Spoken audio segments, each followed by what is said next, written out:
Madam, I thank you for giving me this opportunity to draw the attention of the House to a matter of grave concern. Newspapers have reported that there was a rocket attack on the Central Reserve Police Force in Punjab. It is a sad thing that we have come to terms with violence. I would like the government to examine what was the cause for this. What is a rocket attack on the Central Reserve Police Force? We must take cognizance of this. This means that there is an upgradation in the kind of weapon system the terrorists have available to them today. What was the government doing regarding this and the implication it has towards Parliament, the people of this country, and particularly the people of the state? We have repeatedly known that there are weapon systems flowing into the state and the government did not do anything about it. Pictures have been published in newspapers with terrorists having in their hand weapons like AK 47 machine guns. Government did not do anything about it. The Home Minister did not make a statement on the floor of the House or give an answer or explanation as to how these are made available to the terrorists. We have got pictures published regarding this issue. No cognizance has been taken of that. Here, the police have been attacked by a weapon system beyond their reach or comprehension. This is not fair. It is not just that members of parliament sit here and pass bills.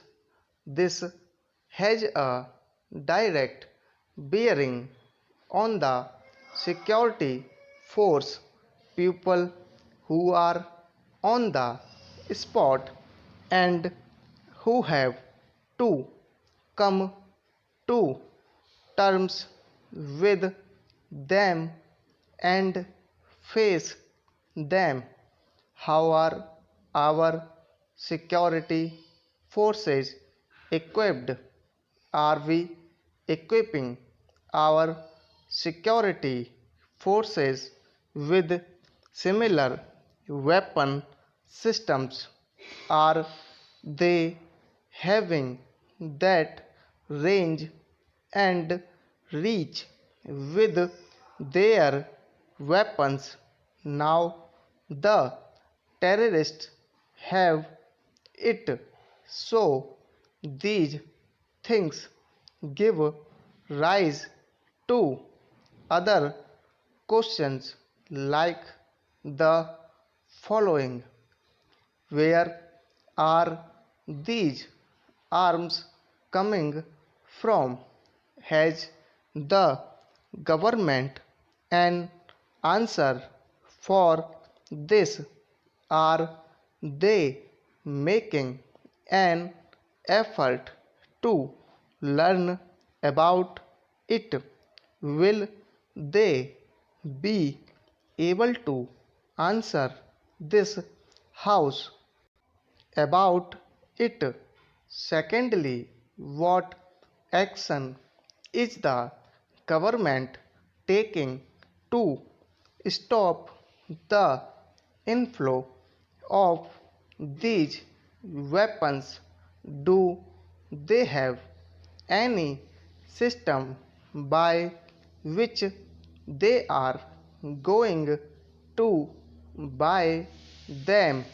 What is disturbing is that this House had to empower the government with Article 249. Madam, the Sports Ministry has recently issued certain guidelines to the national federations. Most of these guidelines are good and positive, and some need review for various schemes for coaching camps for national meets. The government is giving not rupees 10,000 as before, but rupees 50,000.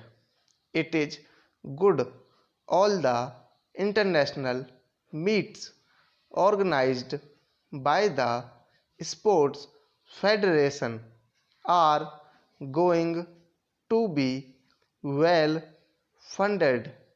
Formerly, the government was giving rupees 1 lakh. Now they are giving rupees 5 lakhs. These are all very good steps, but what surprised me is the selection of teams. This definitely is the responsibility of the national federations. Yes, the government is giving money for various coaching camps, and also the federation, they can definitely put one representative of the government in the selection committee of the national federations. But unfortunately, what the guidelines are doing as far as the selection of the team is concerned is that in the entire selection committee they propose to have only one member of the federation. Only the president of the federation will be on the selection committee. Who are the other members? One will be the representative of the government in the forum of sports authority. One will be the representative of the government coming from Arjuna Award winners. One will be chosen by the government from the Olympic Association. Another member nominated by the sports ministry. So, in a committee of 5 or 6, only one member is the national coach, again, who has been there from the national federation. How can this position be accepted by the national federation? I think there is a need for dialogue between the federation and the government. The government of India has been kind enough. The Prime Minister is kind enough to increase the budget for sports manifold. I think the government and the national federations have a duty to see how this money is spent. I think it is a very exciting time, but out of 5 or 6 members, only one will be from the national federation. There must be a dialogue. There is need for the government to invite suggestions. They asked for the suggestions of the national federations, but after that the sports ministry has unilaterally issued guidelines without consulting the national federation. I think this is not in the interest of sports. There is need to review the selection of teams for coaching camps in consultation with them.